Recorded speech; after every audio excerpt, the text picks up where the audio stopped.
नमस्कार. आपण आता बघत आहात 24 लोक व्यासपीठ 24 दिन विशेष भूवैकुंठ पंढरपूर. पंढरपूर धाम केव्हापासून आहे याचा ऐतिहासिक प्रमाणित पुरावा आज उपलब्ध नाही. पुराणात साधू संतांनी याचा महिमा गायला आहे. भगवान द्वारकाधीश भक्त पुंडलिकाच्या आग्रहास्तव भक्तांच्या दर्शनार्थ विटेवरी उभे राहिले. कंद पुराणातील पांडुरंग महात्म्य या ग्रंथात पंढरपूर क्षेत्राचे वर्णन केले आहे. ते असे की पौंड्रिकामिती ख्यात तीर्थक्षेत्र पूजितम अर्धयोजम विस्तारम पदार्थम संमितम. भीमाकाठी पौंड्रिक नावाचे तीर्थक्षेत्र आहेत. तेथे भगवान पांडुरंग श्री विठ्ठल मूर्ती रूपात स्थित आहे, उभा आहे.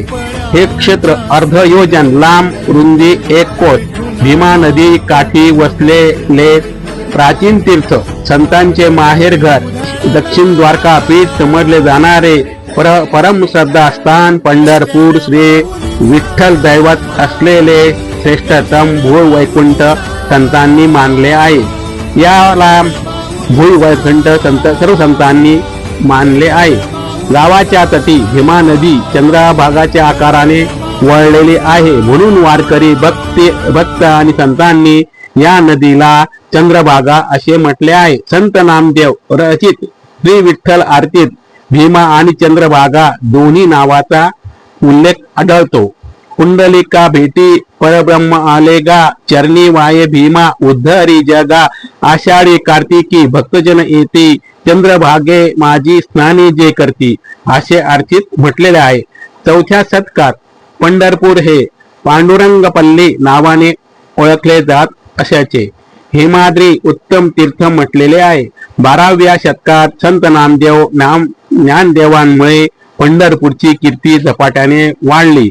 नंतर देऊचे संत तुकारामांनी आपल्या संपूर्ण गाथेत पंढरपूर श्री विठ्ठल महिमा प्रगट केला आहे. तुकारामाच्या शिष्या बहिणाबाईंनी तुकाराम हे नामदेवाचेच अवतार असे म्हटले आहे.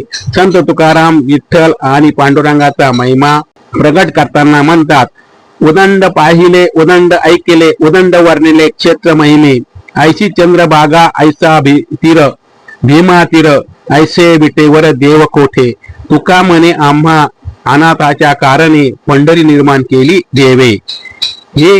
हा अभंग भीमसेन जोशींनी प्रत्येकाच्या मनात अतिशय ठसवून ठेवलेला आहे. नामदेव महाराज पंढरपूर बंदे म्हणतात की आधी रचिलेली पंढरपुरी मग वैकुंठ नगरी, जेव्हा नव्हते चराचर तेव्हा होते पंढरपूर, जेव्हा नव्हती गोदा गंगा तेव्हा होती चंद्रभागा, चंद्रभागेच्या तटी माझी पंढरी बा गोमटी, हाय सुदर्शना वरी म्हणून अविनाशी पंढरी, नामा म्हणे बा श्रीहरी त्या म्या देखिले बा पंढरी, असाही उल्लेख होतो. याचप्रमाणे आद्य शंकराचार्य पांडुरंगाष्टक ग्रंथात महायोग पीठे भीमरथ्या उल्लेख आढळतो. इसवी सन 1189च्या शिलालेखावर फाल्गुनीपूर आहे. इसवी सन 1233चा शिलालेख मंदिरातील 16 खांबी गृहात असून त्यावर संस्कृत कानडी मध्ये पंढरपूर म्हटले आहे.